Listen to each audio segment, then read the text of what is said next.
Bonjour, dans cette vidéo, on va continuer le cours de géométrie différentielle sur les courbes et les surfaces et cette fois-ci, on va parler des surfaces de l'espace.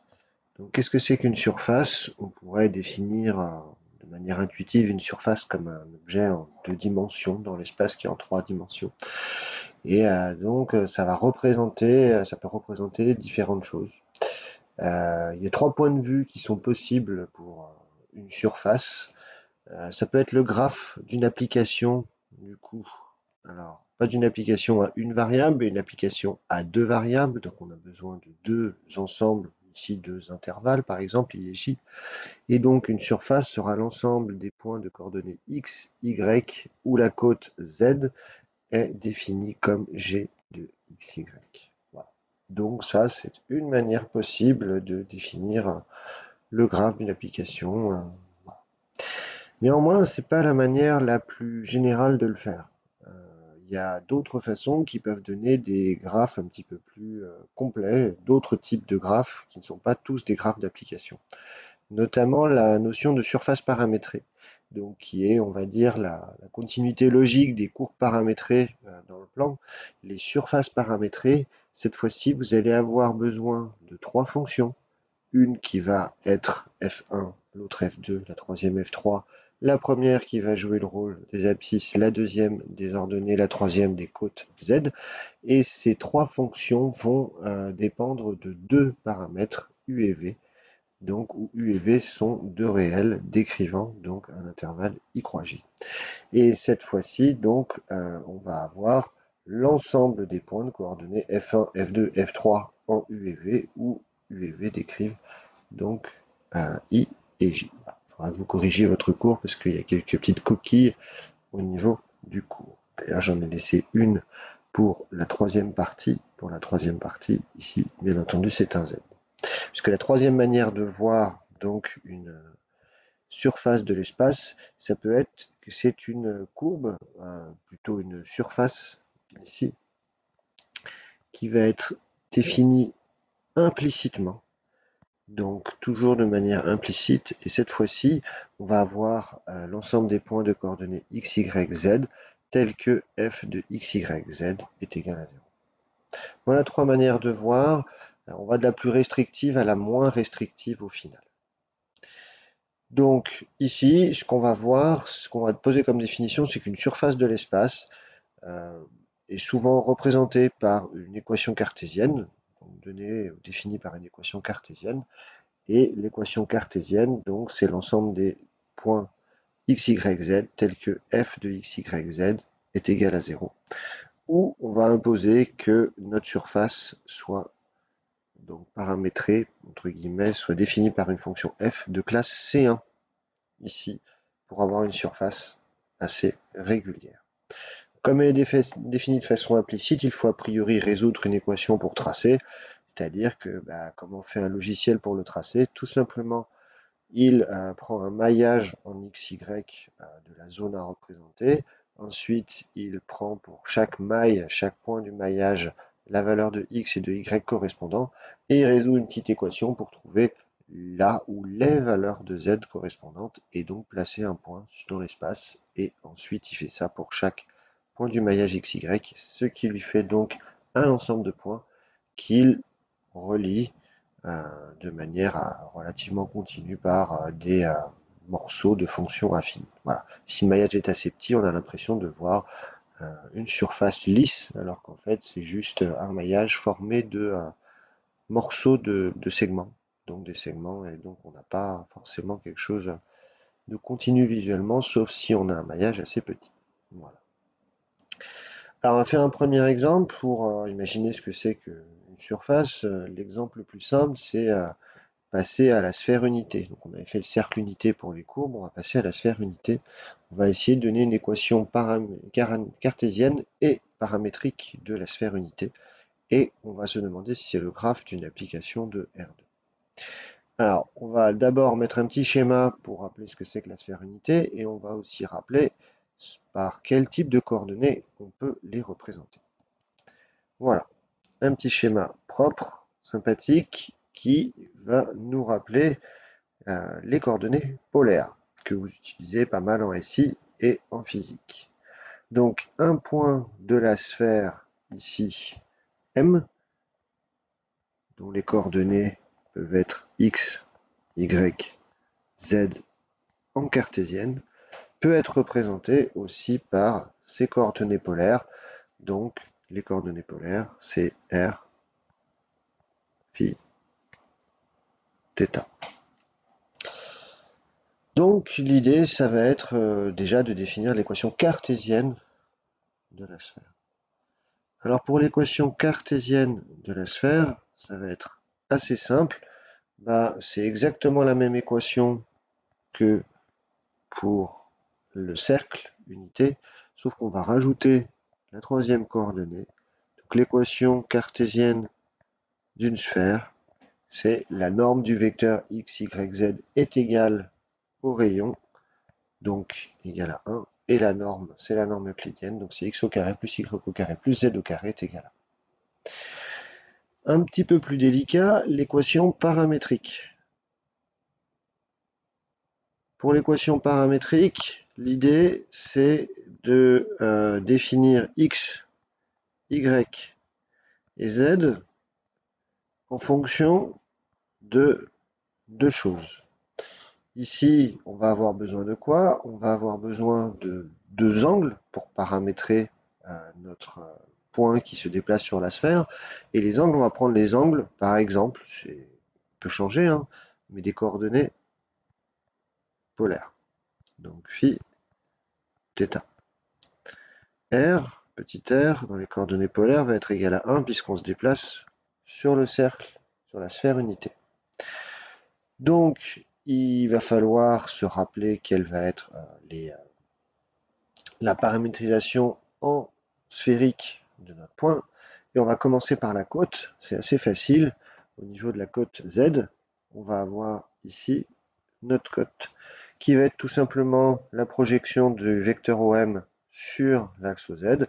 Et au vu de ce qui est posé ici, à l'angle θ, on va avoir un angle θ. Alors, l'angle θ, on peut choisir celui-ci, ou l'angle, on aurait pu aussi choisir comme angle θ celui-ci, mais vu ce qu'on a pris, on va avoir ici tout simplement z de phi et de θ qui va être égal à cosinus θ. Voilà.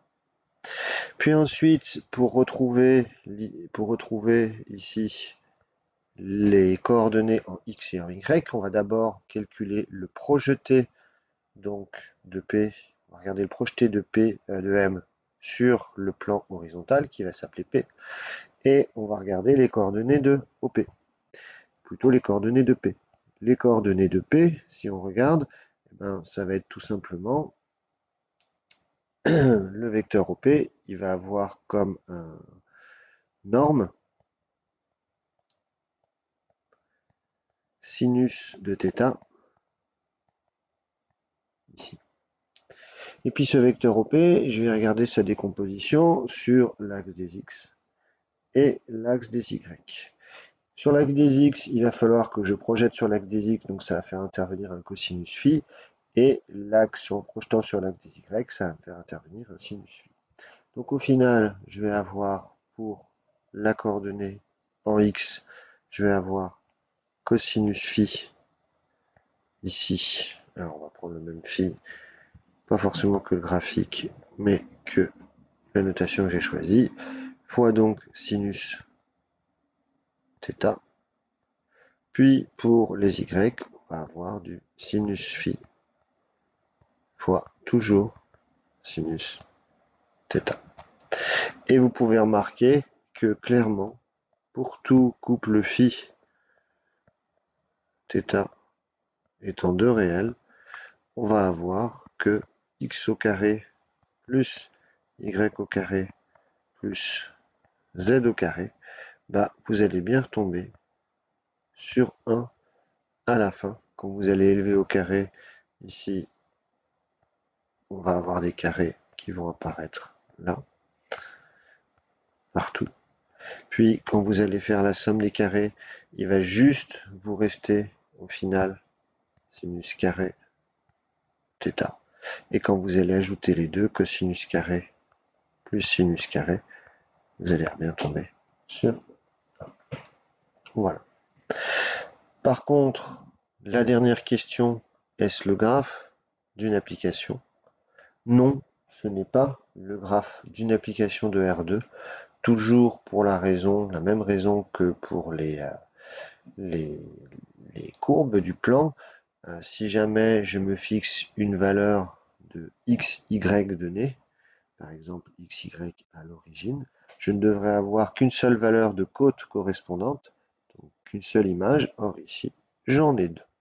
J'en ai exactement deux, donc les deux pôles de notre sphère.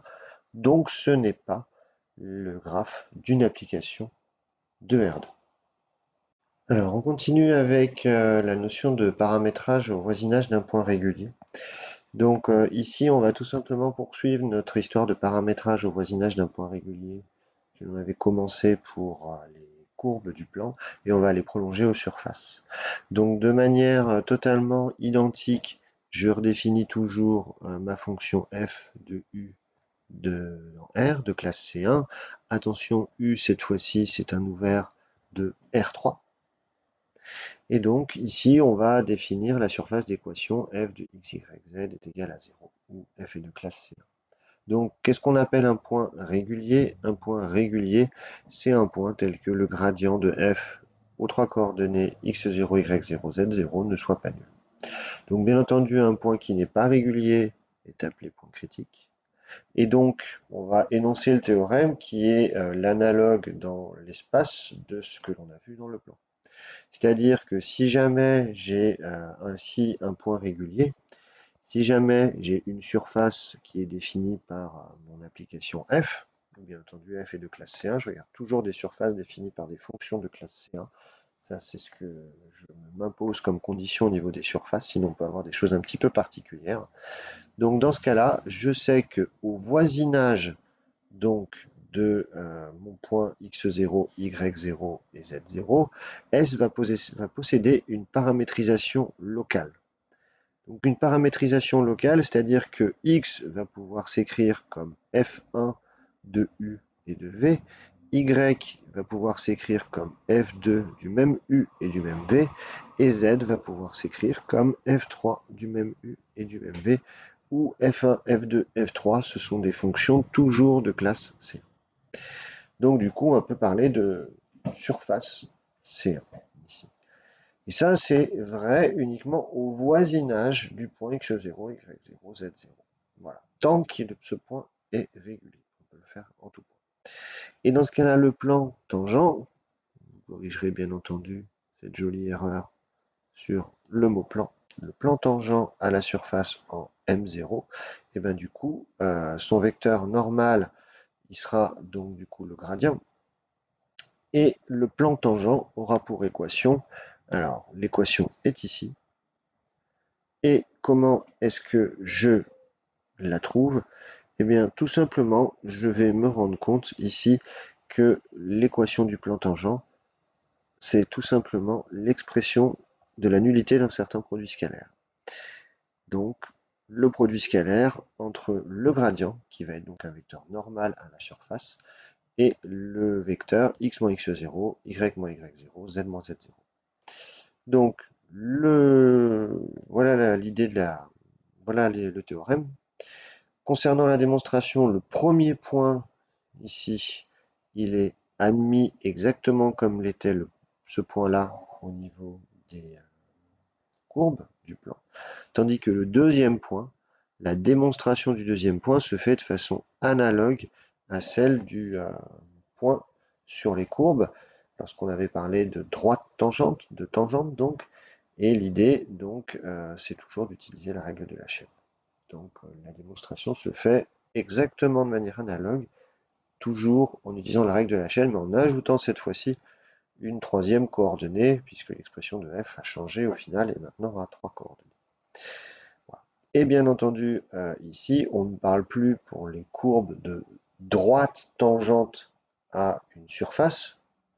Donc, pour les surfaces, on va parler de plan tangent, alors que pour les courbes, on parlait de droite tangente.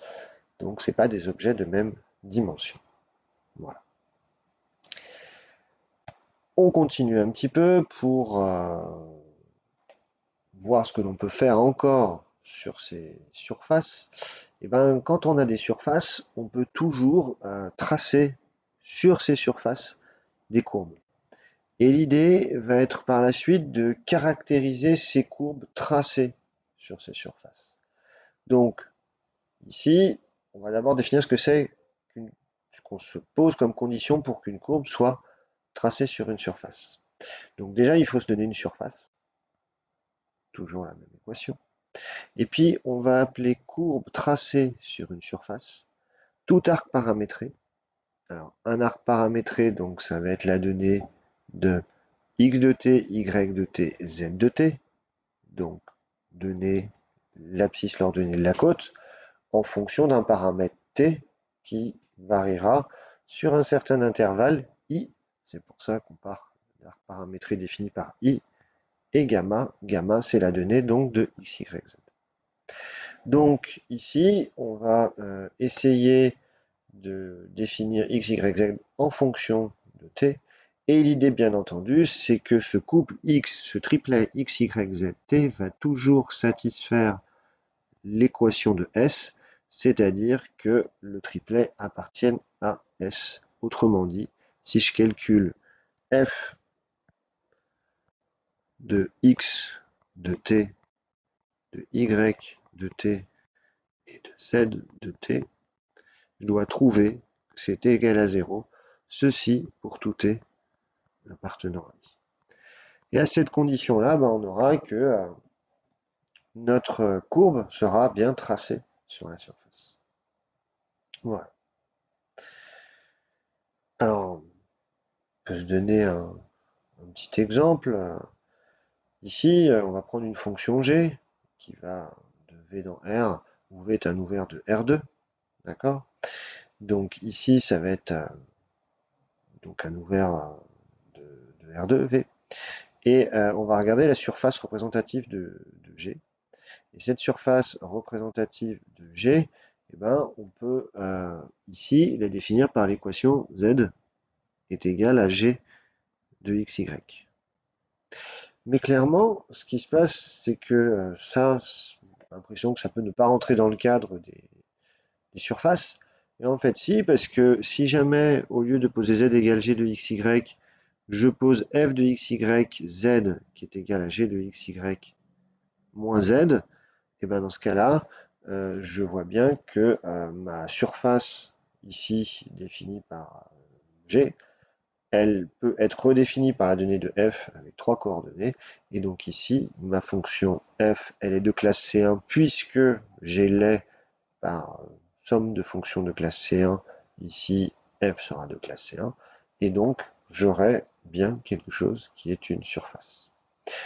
Alors bien entendu, dans ce cas-là, il s'agira d'une représentation explicite puisque z est donné directement en fonction de x et de y.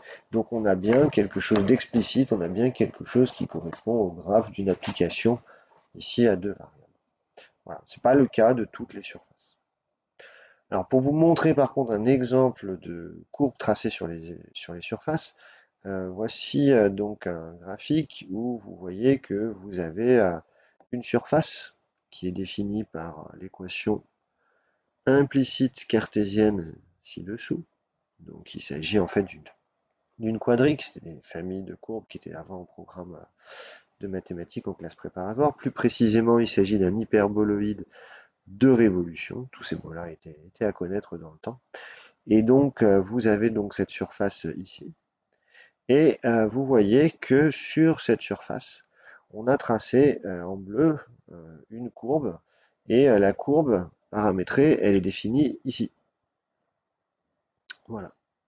On peut voir très facilement, avec les relations qui lient CH et SH, que si jamais on prend des points x, y, z de t qui vérifient les relations, on peut tout à fait calculer x au carré plus y au carré moins z au carré. On va avoir que ça fait 1 sans problème.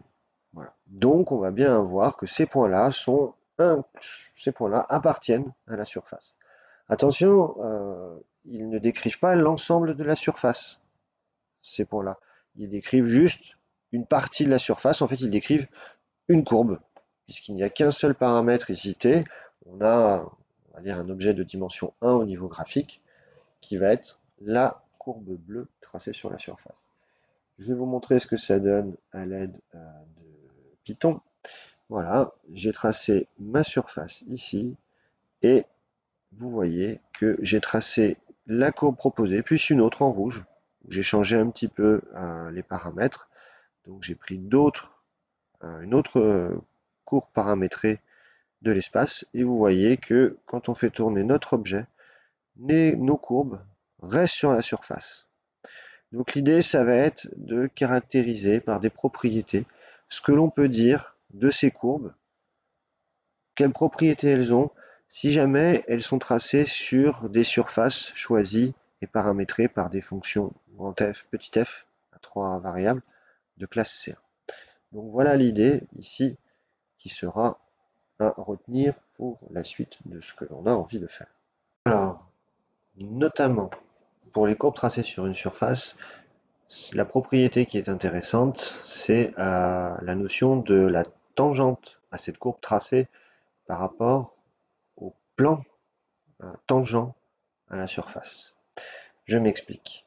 L'idée, c'est donc de prendre du coup une courbe tracée sur une surface qu'on va appeler gamma, qui est définie donc par un intervalle i et la donnée d'une fonction gamma en x, y, z de u et de v, enfin de t pardon, qui paramètre notre courbe, et elle est tracée sur une surface dont l'équation du coup est définie par la fonction f de x, y et z. Voilà. Donc, ici, l'idée, c'est de se dire qu'on va toujours se placer en un point régulier, x0, y0 et t0, c'est égal à un point m de t0, c'est-à-dire qu'il est paramétré au niveau de la courbe pour le paramètre de temps t0, et on va être du coup en un point régulier, c'est ça qui est important. Ok. Donc on a un point régulier de la surface, mais aussi un point régulier de la courbe. Voilà. Donc les deux sont totalement analogues quand on regarde la définition, et toujours le gradient qui est non nul au niveau de la surface, ou alors la dérivée, la fonction dérivée gamma prime, qui est non nulle en T0. L'idée alors du théorème, c'est de dire que la tangente à la courbe, donc en T0, donc au point M de T0, sera contenue dans le plan tangent à la surface. Vous avez ici, juste en dessous, un petit graphique qui, je l'espère, se veut simple. Vous avez, j'espère, reconnu une demi-sphère calotte supérieure, enfin l'hémisphère nord du globe terrestre, par exemple. Et vous voyez qu'en vert, j'ai tracé un chemin, donc un chemin, ou plutôt plus particulièrement une courbe, qui se passe par le pôle nord, c'est-à-dire le point M de coordonnées x0, y0, z0.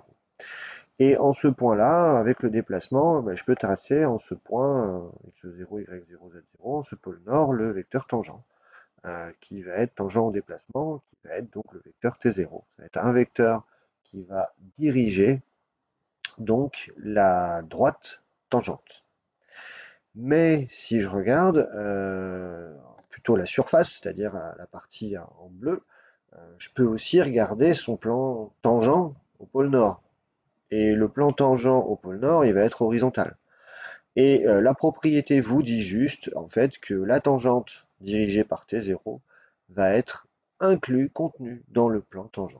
Voilà ce que dit cette propriété, ce qui a l'air assez logique ici avec mon graphique. On ne peut pas imaginer qu'il se passe autre chose que ça en un point donc régulier.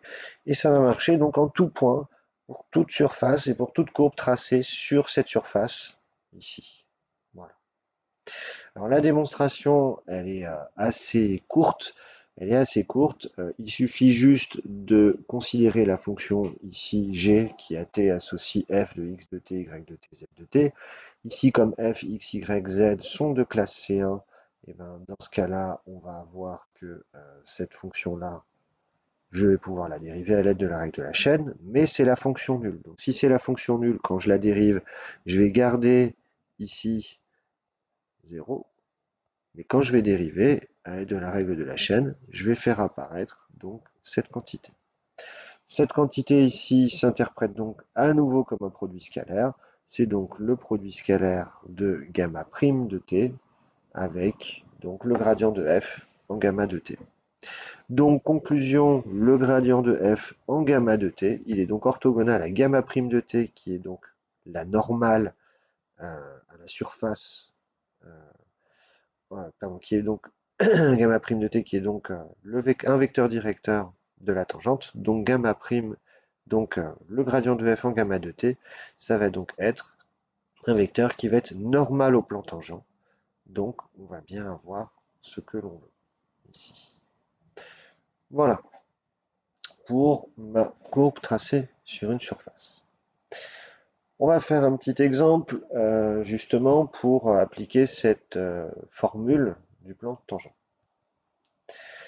Alors, on va prendre une courbe plus simple qui va être définie de manière explicite. Donc ma courbe plus simple définie de manière explicite, elle va être définie par z égale g de x et de y, où g c'est une fonction de classe C1 définie sur un ouvert V à valeur dans R.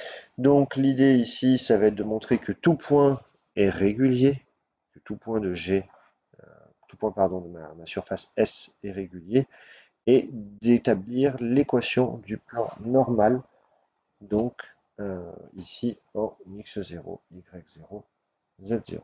Pardon, le plan tangent, bien entendu. Mauvais mot.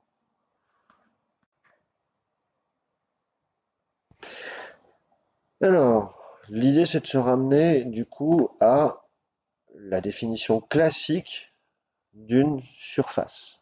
Donc l'idée c'est de se ramener à une équation de la forme f de x, y, z est égal à 0. Donc ce que l'on va faire ici, c'est que l'on va poser f, la fonction qui a un triplet x, y, z, associera donc g de x, y moins z. Donc cette fonction-là, elle sera définie sur un ouvert U, où l'ouvert U sera quoi? Sera l'ensemble des triplets x, y, z réels, tels que quoi? Tels que le couple x, y soit élément de l'ensemble V de R2, donc l'ensemble V de R2 du départ, dans lequel G était défini. Donc ici, comme la fonction G elle est de classe C1, bah, on en déduit que F elle est aussi de classe C1. Donc G est de classe C1 sur R2, plutôt sur U.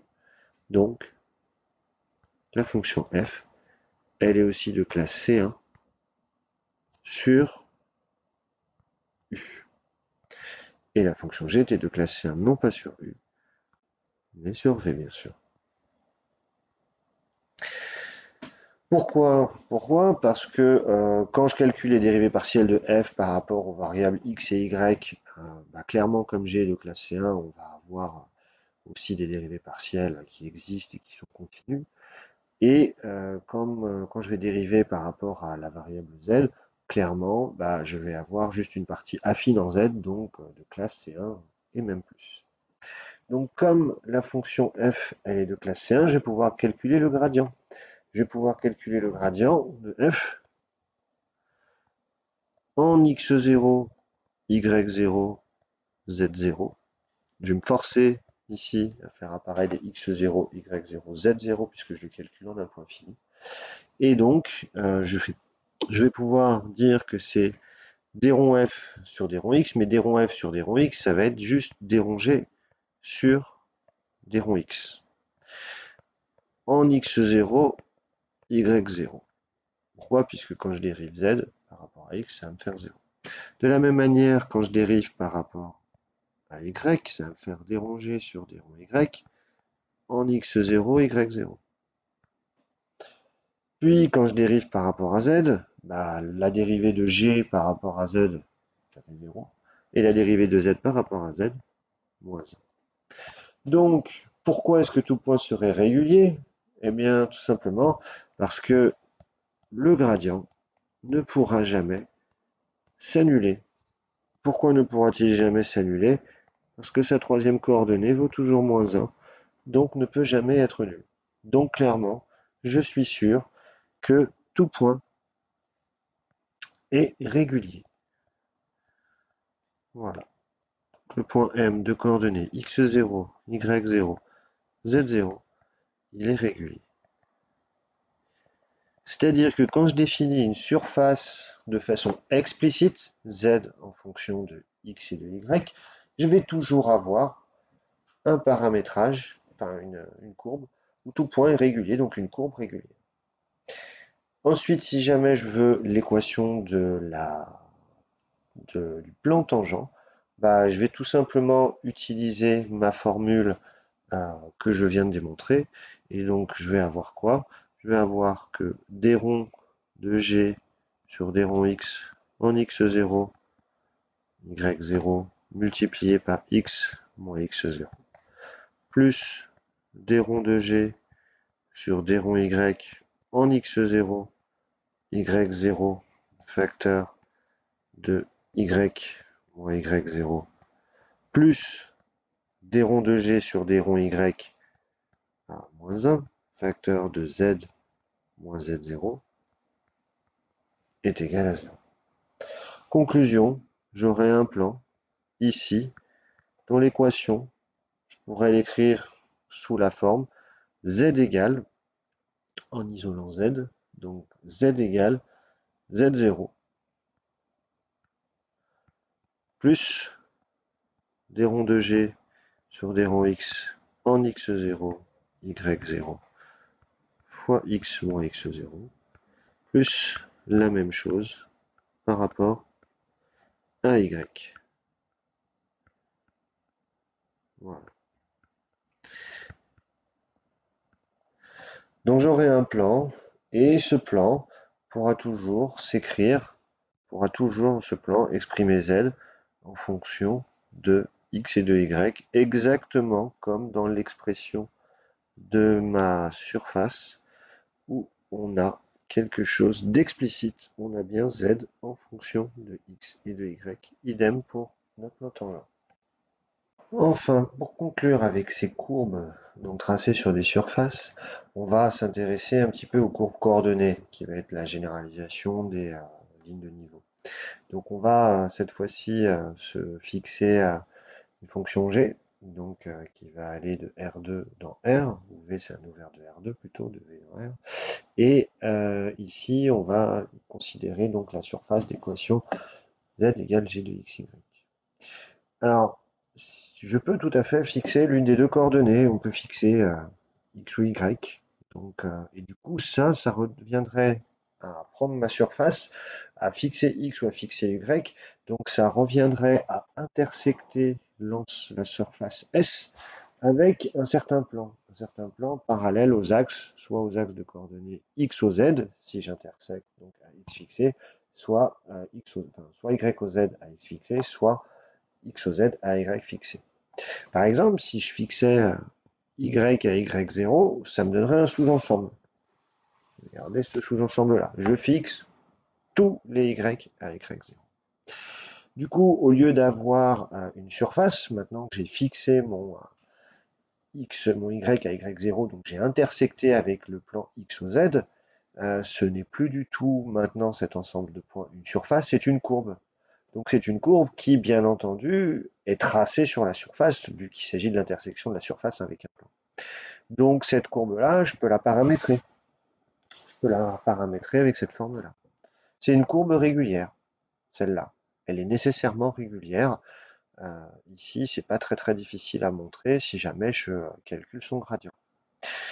Je calcule pardon, sa dérivée. Donc on aura quelque chose qui sera forcément de dérivée non nulle vectoriellement parlant. La situation elle est totalement analogue si jamais je fixe x égale x0. Donc ça, ces courbes-là sont appelées les courbes coordonnées. Vous voyez que l'idée, c'est un petit peu de remplacer x ou y par quelque chose de fixé, et ça ressemble un petit peu aux lignes de niveau. Alors, on va regarder avec la troisième coordonnée, z, qui est définie de manière un petit peu différente, puisque z, c'est le résultat de g de xy. Par contre, là, si on fixe ici z à z0, ben, on obtient ici, en fait, l'ensemble des points de coordonnées x, y, z0, donc on regarde à altitude constante, entre guillemets, tel que g de x, y est égal à z0. Et ça s'identifie donc, on retrouve ici notre histoire de ligne de niveau au niveau z0 de la fonction g.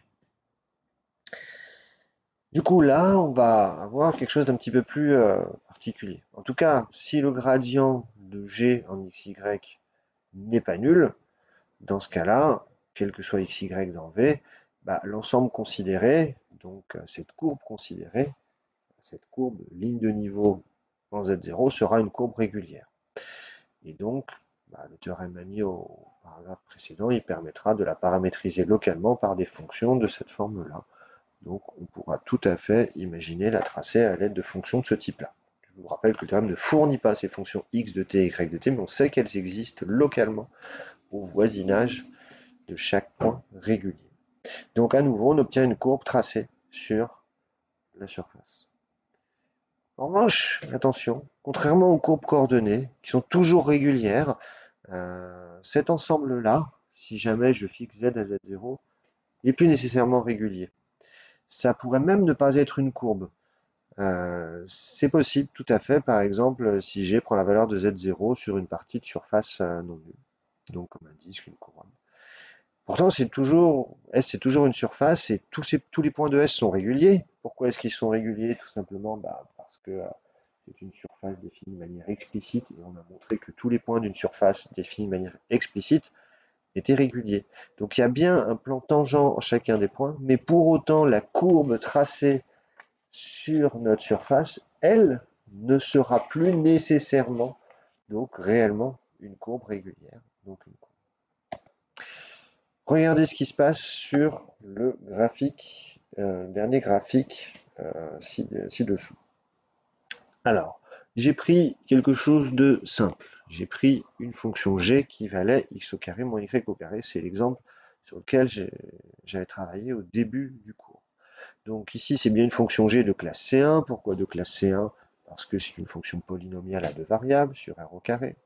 Et donc, à z égale z0 fixé, on obtient le sous-ensemble ici des points qui vérifient l'équation x au carré plus z au carré moins z au carré est égal à x au carré moins y au carré est égal à z0. Voilà. Donc on obtient ce sous-ensemble-là de points et on va même rajouter un 0 ici.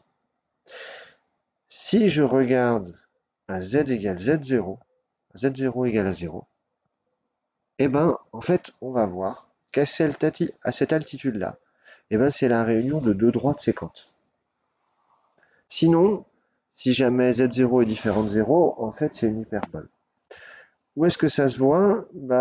Ici sur la figure de gauche, vous avez la surface et en dessous, vous avez toutes les lignes de niveau tracées. Et vous voyez bien ici qu'on a des hyperboles. Ici, j'en repasse une hyperbole. Ces hyperboles se retrouvent sur le graphique de droite. C'est une vue du dessus. Donc sur le graphique de droite, on va bien avoir nos hyperboles à chaque fois pour chaque ligne de niveau. Mais vous remarquerez qu'il y a bien un seul endroit où notre ligne de niveau n'est pas une hyperbole, c'est ici. Si jamais je repasse en rouge, la ligne de niveau pour z égale à 0, en fait on va avoir l'union de deux droites. Et ça, donc, ça nous prouve donc que toutes les lignes de niveau ne sont pas forcément de classe C1. Voilà. Donc, bien entendu, vous remarquez sur la courbe de gauche que je n'ai pas fait que les lignes de niveau, j'ai aussi tracé les courbes coordonnées. Vous remarquerez ici que j'ai tracé les courbes coordonnées en X. Et ici, caché derrière, vous avez les courbes coordonnées en Y, qui, elles, en revanche, sont toutes régulières. Mais pas nécessairement toutes les lignes de niveau ou toutes les courbes coordonnées en Z. Voilà. Donc le point 0, 0 n'est pas un point régulier ici. Alors ça se démontre très facilement. Pourquoi? Parce que si jamais vous considérez juste la fonction g et pas la fonction f associée, je vous rappelle que la fonction f de R3, c'était g de xy moins z, et le gradient de f ne s'annulait jamais. Pourquoi? Parce que sa dernière coordonnée au gradient valait toujours moins 1 quand on dérivait par rapport à z.